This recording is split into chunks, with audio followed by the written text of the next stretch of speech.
you do when you have one child who is rebelling against maybe not just the co-parent, but both of you, but you have an other child who's compliant? Hmm. And sometimes you're worried about both children, but maybe the squeaky wheel gets the grease, right? Right. The one that's making the most noise is the one you haul off to therapy or the psychiatrist, get a diagnosis, medicate, blah, blah, blah. And you can sometimes forget about the quiet child who's off to the side, and we assume they're okay because they don't make any noise. Right. Hey, this is Diane Dirks. And I'm Rick Voiles. We've been working with co-parents in conflict for more than 2 decades. We've taught classes, written books, counseled parents, empathized, and agonized a few times to help people make sense of their complicated families. We were talking one day, and it occurred to us that helping the most difficult cases comes down to one simple concept. Is one parent willing to let go of the tug-of-war rope, or is it worth it to hold on and fight?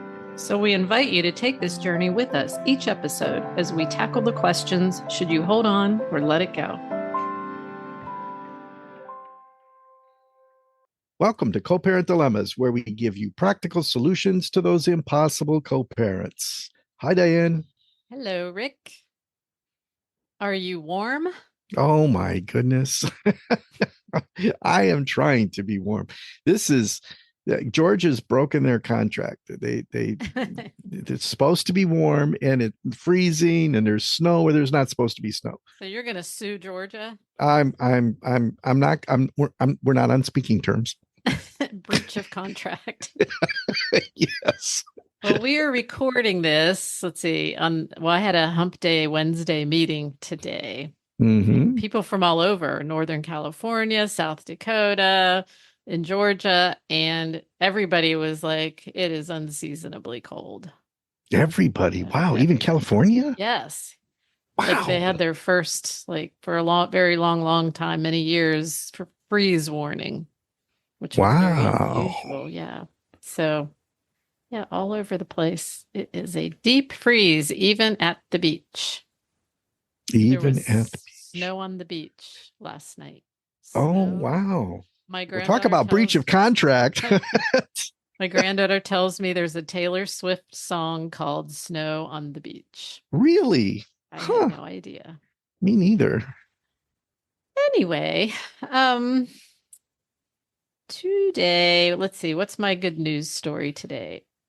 You know, we've heard a lot about the fires in California Yes. and it affecting so many people, and I'm sure so many of our listeners who may not be listening because they're still so wrapped up in trying to figure out, where do I live? Where do I go? How do I get help? It's really, really horrible. And this is kind of an off the beaten path story, but it made me think, it's important. So it says, while organized sports, celebrities, and businesses have been rushing to try and make Los Angeles County whole again after the recent spate of wildfires, Guitar Center is playing its part, offering to replace lost musical instruments. So, Whoa. Guitar Center is a big box store that sells musical instruments, right? Trying to make a living as a musician is famously challenging. And if one were to lose a $2,000 guitar or a $6,000 piano in the recent blaze, one can only imagine what that might do to them. Sure. So through the guitar, and out in LA, there's lots of musicians doing lots of different things. Through the Guitar Center Music Foundation, the instrument supplier is inviting working musicians to apply for a special one-time grant to replace instruments and gear destroyed by the fires, up to $1,500. Applicants must be from the LA area. Also invited to apply are music programs and institutions like schools. Schools. Huh. So I am going to put a link in the show notes for our California listeners or LA County listeners that if you are a musician or you have a child who's maybe in the school band or they play a musical instrument, that you can apply so they can get their music back. And you know me, I love music, so and very supportive of music programs in the schools.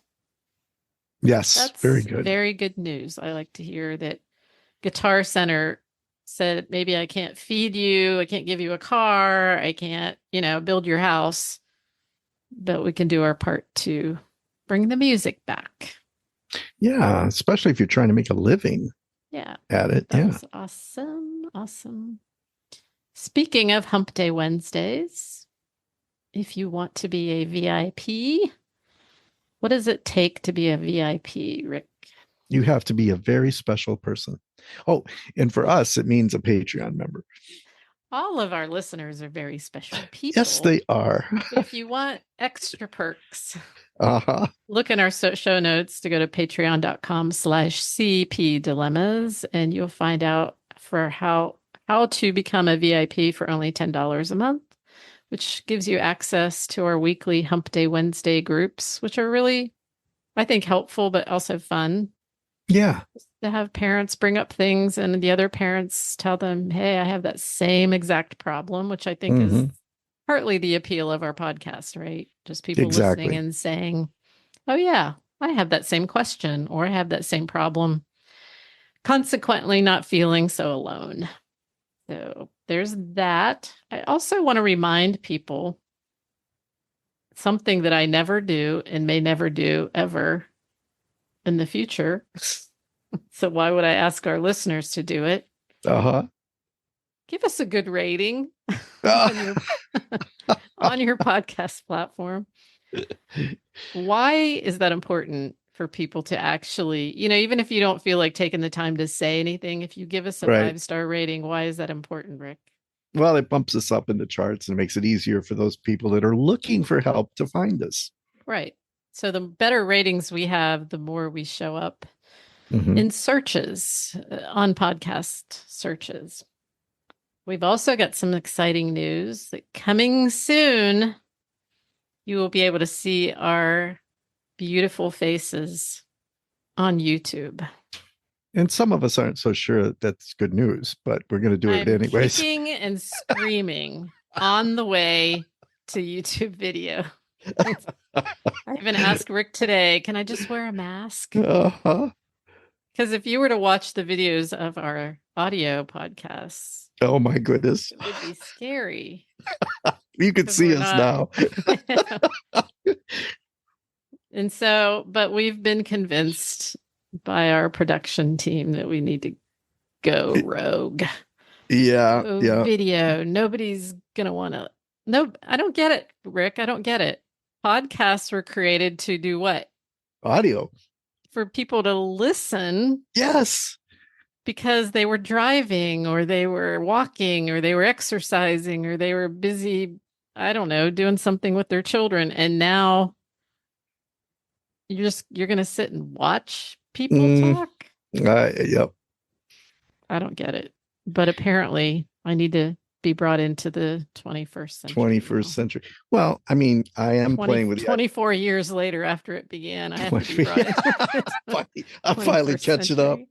I am toying with the idea of a panda face filter. So maybe we could do that. Yeah. So coming in February, I'm not sure exactly what the date is. You can see more than our audio. That sounds funny. You can see more than our audio. You can hear more than our, well, you can hear and see our audio. See how confusing it is. I know. You can watch us talk There you go. for Uh, whatever that is worth. You can watch us talk. oh So boy. we'll let you know when that's on the way. And last but not least, this Tuesday, the 28th at 2 p.m. Mm, Eastern Standard Time is when we are having, this is our last call to action. We are having our medical professional slash co-parent meeting yes. where one of our listeners who's a pediatrician was really interested in finding out how do we partner with co-parents so that we know as a professional community or medical community, how can we best provide services to high conflict co-parents so that we're not creating any more conflict for the parents? And how can the co-parents help us so that we can work a little bit better so the kids don't get stuck in the middle when it comes to medical issues? Because it's hard enough for kids to be needing medical services. And then Now we've got parents fighting and doctors in the middle of the fight and not knowing what to do and maybe not being sensitive to some of the issues. Right. So if you have stories where you really feel like the medical professional made it worse or didn't do the right thing, or they listened to one parent and, made assumptions about the other, or don't understand how hard it is to explain to your co-parent what the doctor told you, and then they always question you, it's, just things like that. Yep. If you want to be part of it, then there'll be a link in the show notes for you to access the information about this meeting coming up. And I actually think we're going to be making history here, because to Really? bring these two groups together and talk about something where there isn't a protocol defined Yeah. could Yeah. really Yeah. have an impact. And then hopefully we'll publish that, and maybe some of our listeners can read it over and add some of their Mm-hmm. ideas to that as well. So, anyway, that's what's coming up. Today, we are going to we're going to showcase an email from Heather. Heather is a contributor to our Facebook group quite often. And she has a question about, what do you do when you have one child who is rebelling against maybe not just the co-parent, but both of you? But you have another child who's compliant. And sometimes you're worried about both children, but maybe the squeaky wheel gets the grease, right? Right. The one that's making the most noise is the one you haul off to therapy or the psychiatrist, get a diagnosis, medicate, blah, blah, blah. And you can sometimes forget about the quiet child who's off to the side, and we assume they're okay because they don't make any noise. Right. And she's worried about her 13-year-old. She has two children, a 14-year-old and a 13-year-old, and then a younger daughter. So the older two are boys.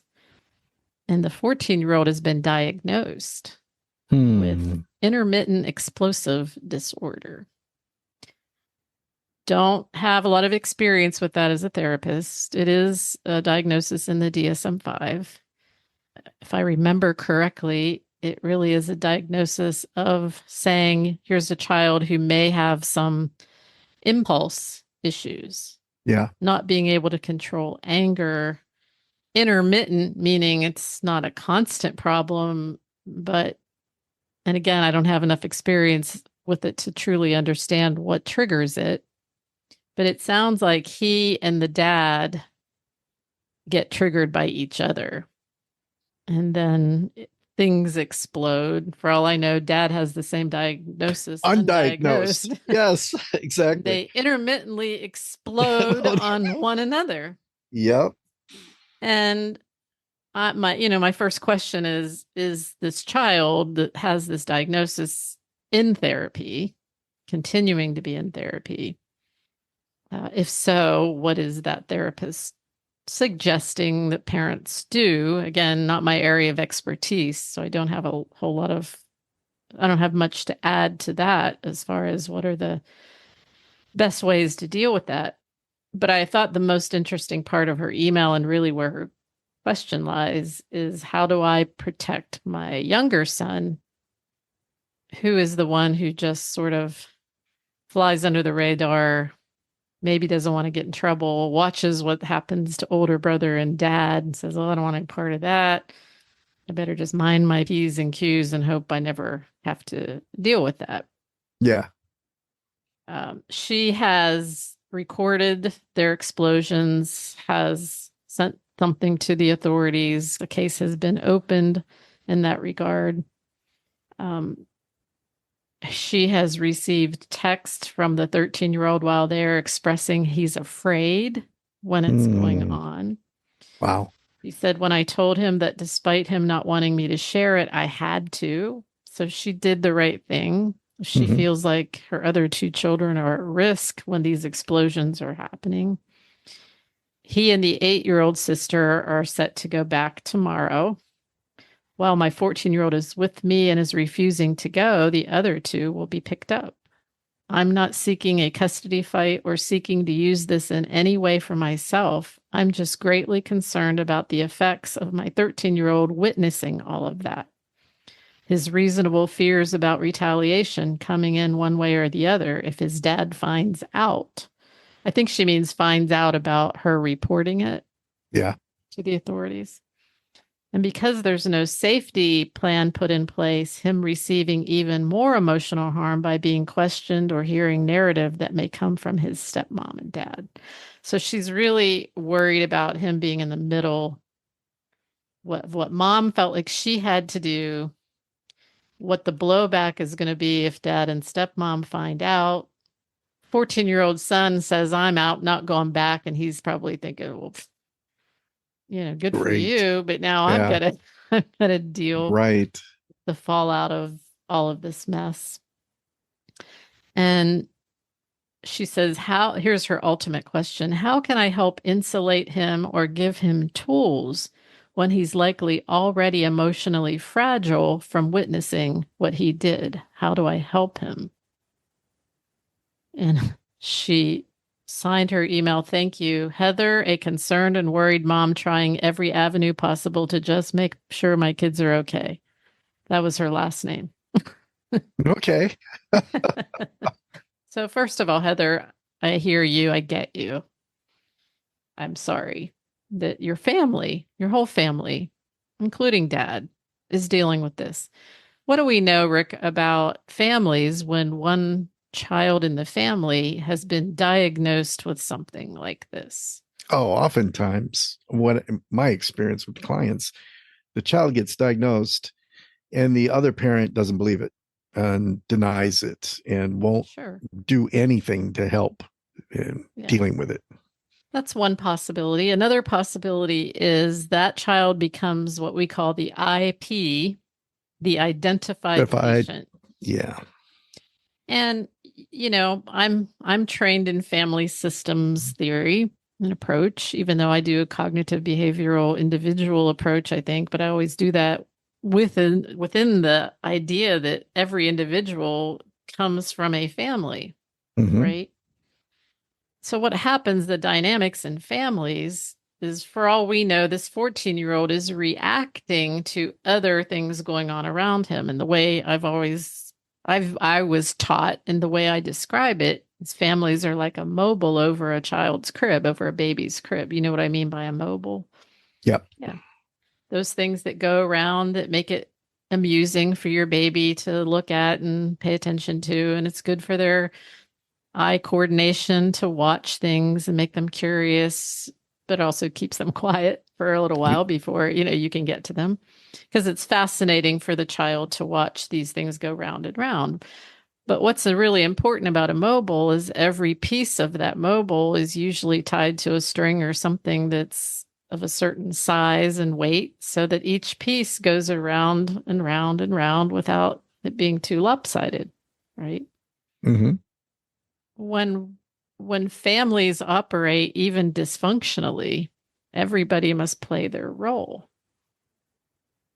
for it to go round and round and round like expected.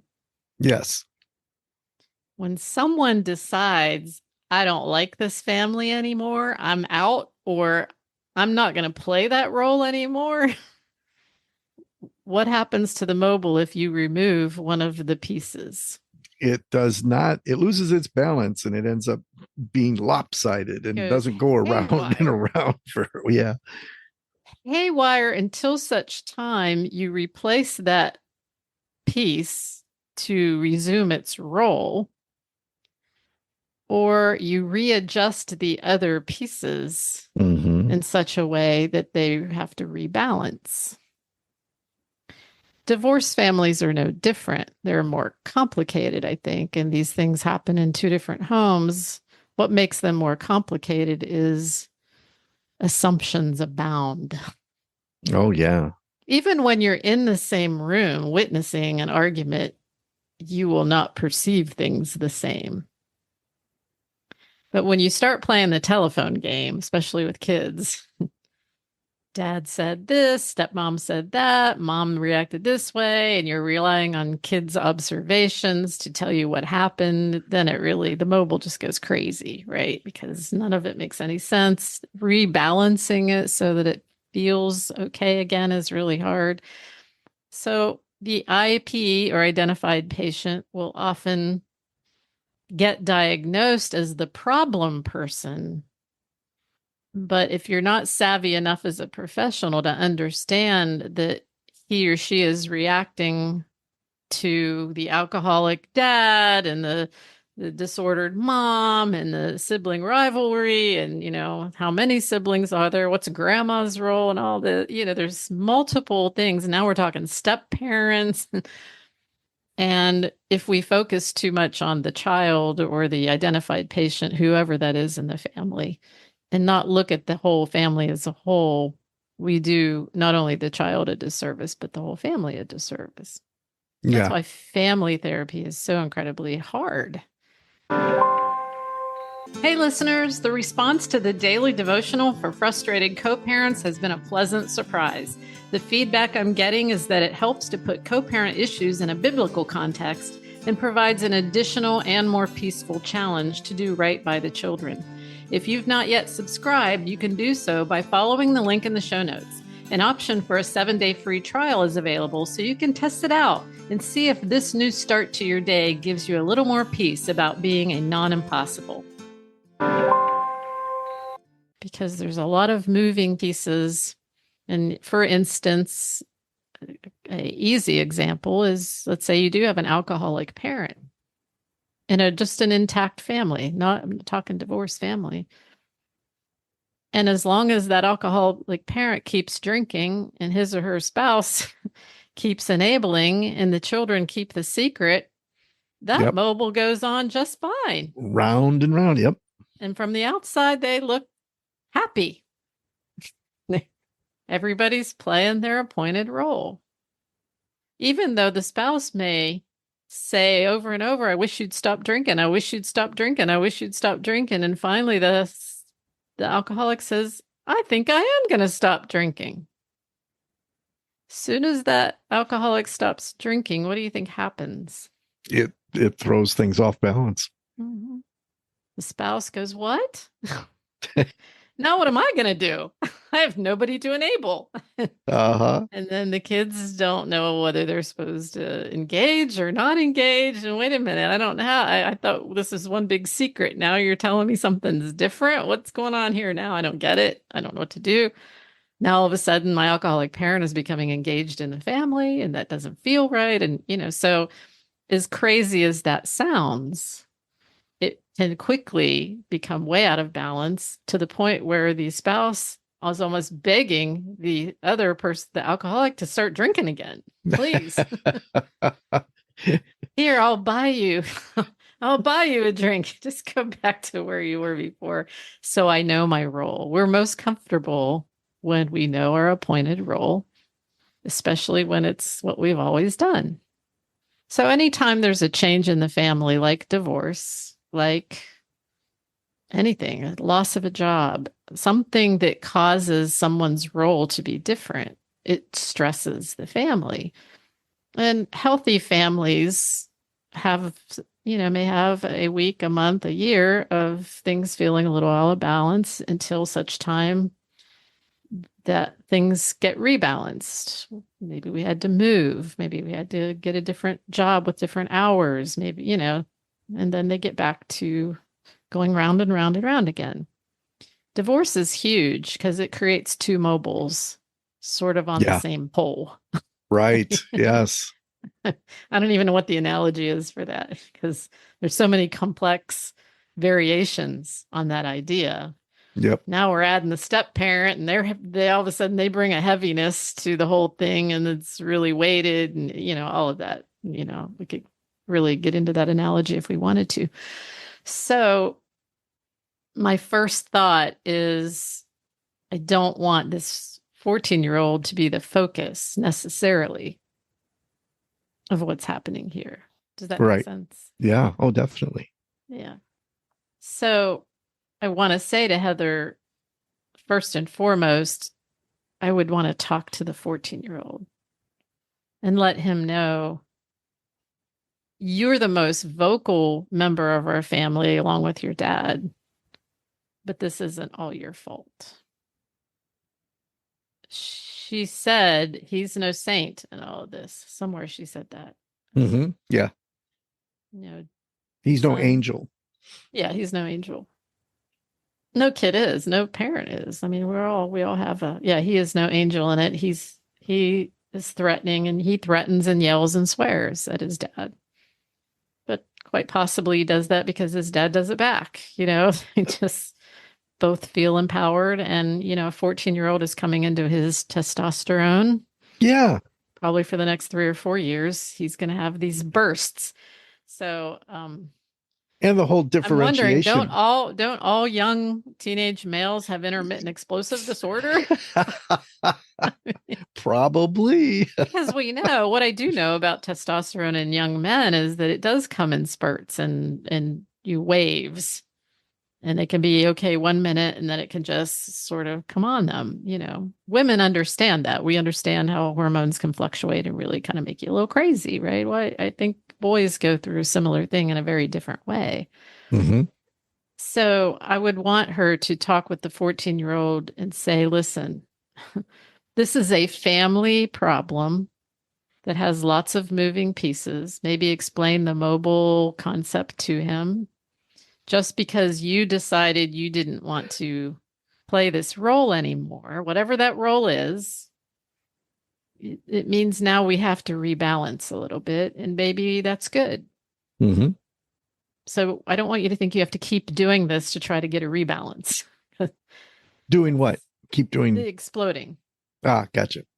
In fact, I'm glad you've decided maybe I need a break from dad, because the continued explosion is only keeping the mobile crazy, lopsided, all over the place. It's going up and down and nothing feels stable about it. And the 13-year-old is hanging on for dear life, right? Yeah. Wondering, when is this going to stabilize? The 8-year-old, the little girl, she's not, I'm worried about her too. Yes. What she's witnessing at a very young age. But this mom, I'm assuming Heather knows her children well and sees something tender in her 13-year-old that's being triggered and causing him fear. Right. She doesn't know what to do about that. So I would work with the 14-year-old's therapist to try to figure out, how do we give him tools when he feels an explosion coming on? How can dad walk away from his possible explosion? And can this therapist work with dad and son? For all I know, the dad says, no way, that's a bunch of hooey. Correct. I want to explode. I ought to get to explode. And my son should just stand there and take it. That's right. There's no crying. Yeah. In baseball. In baseball.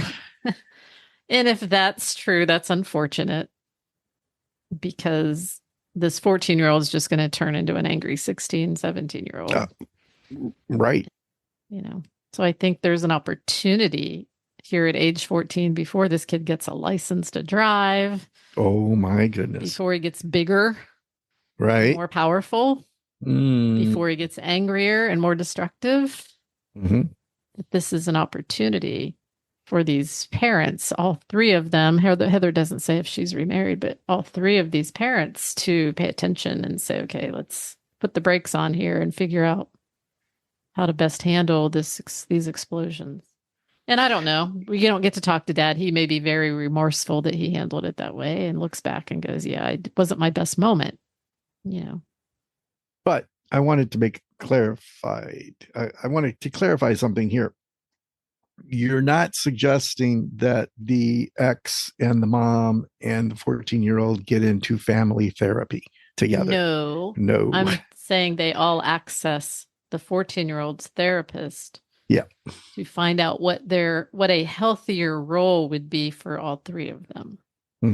Individually with the therapist. Yes. How can they, what is the role of the stepmom in this particular family? Yeah. Does she and the 14-year-old get along?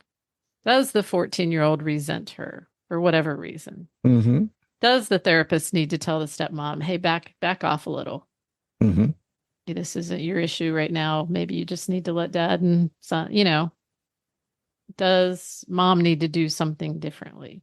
Does dad say mom coddles these kids and that's why they're so awful? So soft. Yeah. Is I'd that be. going on? Or I'm. I'm curious about Dad's relationship with his dad. If there's some precedent here. maybe. But if dad's not open to exploring Oh no. any individual things, Mm-hmm. dad would at least be open to the therapist saying, hey, here's, when this happens, take a time out. Do this. Yeah. Model for your son how to take a time out. Give him other outlets for his anger other than you. Right. And is there something going on between the two of them that needs to be ironed out? So that's that to me, that's first order of business. Mm-hmm. We could try to help the 13-year-old make sense of this, but that's a band-aid if we're not digging at the core here and figuring out, well, how do you mitigate the chaos of the explosive men? Right. Yeah. Well, and I think it's important, or it may be helpful, to look what the 13-year-old is looking for. And following your analogy of the mobile, the 13-year-old is looking for some source of stability. Mm-hmm. Can I find some stableness through this process? When you look at it that way, it's not how do I handle dad that I need to do, or how do I respond to. So, where's my stability going to come from Right. now that it's gone? Well, I think it's good that he said, I'm not going back to dad's. I need to be Oh, the here with 14-year-old. mom. It feels, Yes. yeah, for the 14-year-old. Yeah. So, but is that a permanent solution? Probably not. Especially if dad's going to be the type who, no, you're court ordered to come here. And if you don't come, I'm taking your mom to court and blah, blah, blah. And he has a right to do that. Is it helpful to do it that way? I don't know. A lot of times it's not. Mm-hmm. Court doesn't fix kids. No. It Or doesn't parents. fix relationships. No. Court just reinforces once again what it told you the first time to do. And it doesn't consider necessarily what the consequences are of what is being ordered to do, right? So how dad would be smart to not go to court with this, but talk to the kid. But we're not talking to dad today. No, and I have no confidence in dad at this point either. Yeah, we're talking to mom. What can we do for the 13-year-old to introduce or reintroduce some process that provides a sense of security again for him? Before we assume he needs all that, let's talk a little bit about how Heather might be projecting her own stuff onto the 13-year-old. Okay. Because that's common. And Heather, if you're listening to this, it's not a criticism, but you've had your own feelings of trauma, maybe around having dealt with dad and his explosiveness. Now you've got a son that maybe is reenacting all of dad's explosiveness, and you're kind of the common denominator here of the one that's had to deal with all of that. And now you're desperate for at least one of your children to not have to experience this trauma. And is it possible, even though a 13-year-old, it makes sense he would call mom and be afraid of the whole thing, but is it possible that the 13-year-old goes back with his sister tomorrow and he's relieved his brother's not going? And I think we're going to have a great time with dad. That's a good chance. Possibly. I might actually get my dad back. Yeah. Or, he doesn't really want to tell mom, but, brother was kind of a butthole and he stimulated dad. Yeah. And I kind of understand dad said some things to him that I've wanted to say when he's gotten on my nerves. Right. And is it maybe convenient for the 13-year-old to blame everything on the brother. Well, yeah, I mean, yeah, sibling stuff is complicated. And obviously, is yeah. it possible that the 13-year-old is not as much in distress as she thinks or believes that he is? Yeah. Yeah, she's afraid. So the thing she's worried about is his compliance, and maybe that's what she did. Like you said, in the marriage, was Yeah. she acquiesced and complied, and she doesn't, and the damage that caused for her, she doesn't want her son experiencing that same Yeah. I mean, damage. Okay. it's completely normal for all kids of divorce, high conflict divorce, to be worried about, oh gosh, if you call the police or you called the authorities and now I got to hear it from dad and I don't want to be questioned and all that. That's completely normal for any child to worry about that. But but don't think that every moment over there is going to be a moment of fear. It may be even a relief for True. dad to not have the 14-year-old around because maybe the 14-year-old is difficult to have around and maybe he Mm-hmm. will experience some relief, although he might not want to admit it because he's Mm-hmm. mad that his other child is not going to comply and come when he's supposed to. But I suspect there's a little bit of relief even for dad that, okay, maybe I can just hang out with my other two kids without worrying about something exploding.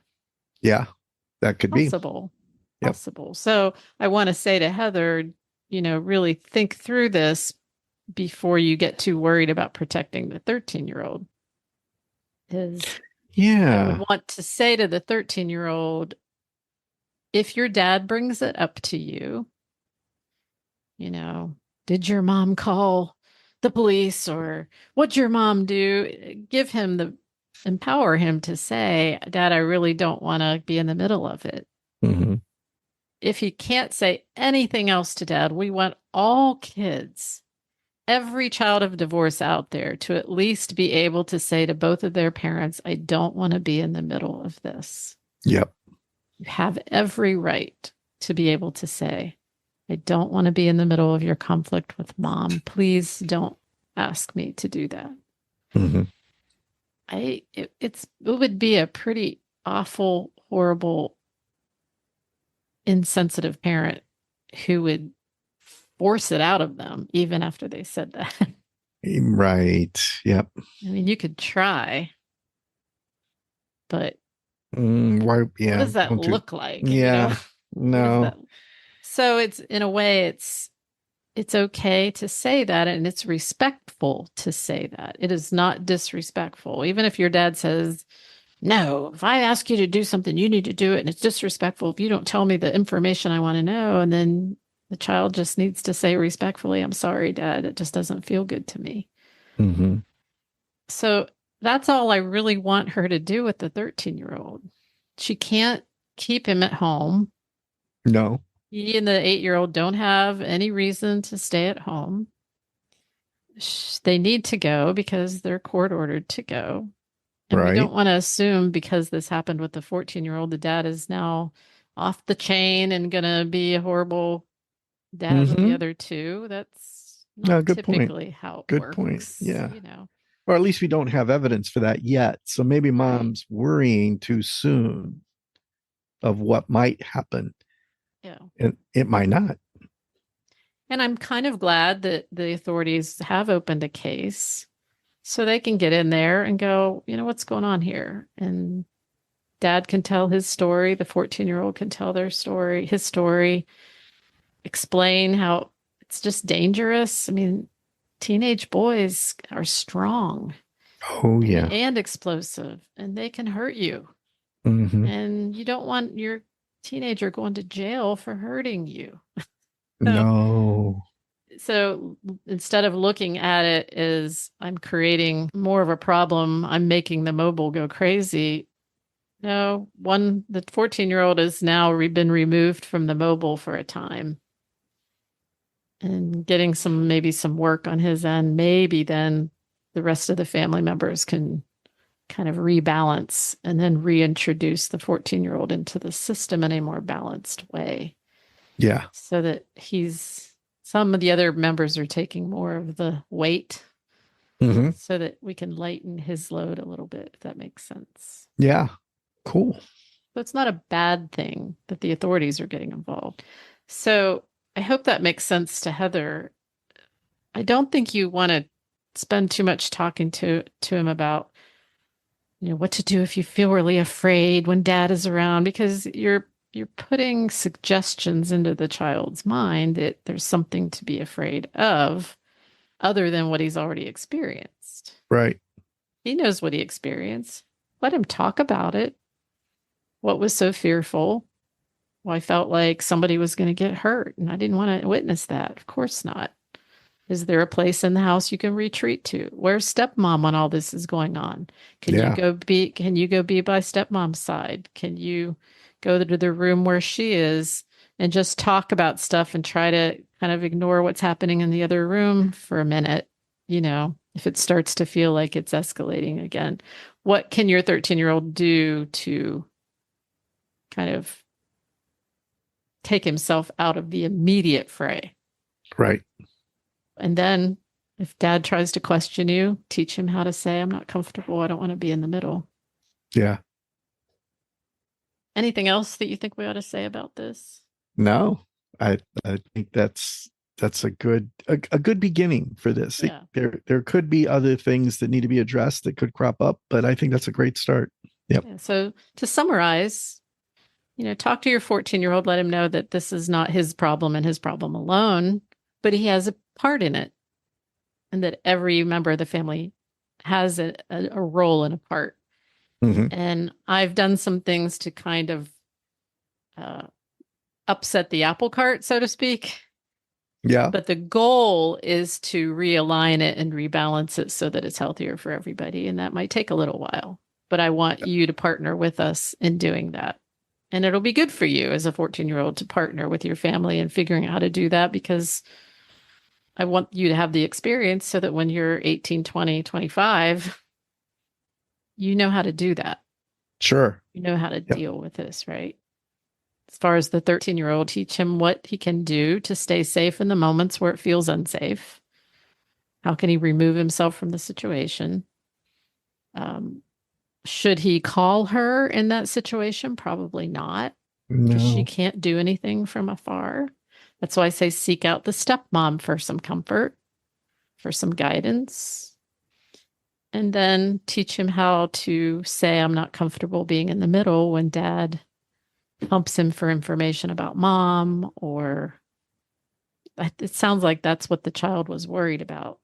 Yeah. What's going to fall on Retaliation. me now that my 14-year-old brother is not the one who's going to be dumped on? I'm now the oldest kid. Uh-oh.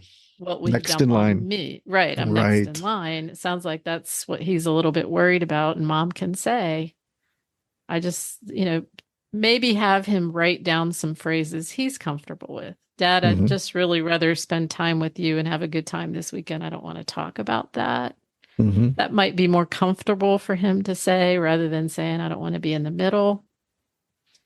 Teach him how to do the sandwich technique, right? Good uh, comment, not so good comment, followed by another good comment. yep. I really enjoy my time when I'm here with you, Dad. So I really don't want to talk about these things. If you don't mind, can we go find something fun to do? Right. Would be a good sandwich for this kid, and see if he can sort of de escalate any incoming with that. And the reason that's good for the 13-year-old is what he learns is I can have a voice and I Hmm. can speak my mind respectfully, and I can actually change the trajectory when I do that. Right. I don't have to go into hiding every time and hope that the bullets don't find me. Oh man. I can maybe prevent the explosion from happening to me by just saying, this is what I would rather have. This is what I would like. And doing it lovingly and kindly and respectfully can be really, really powerful for a 13-year-old. Can you imagine? Sure. So that's my 2 cents.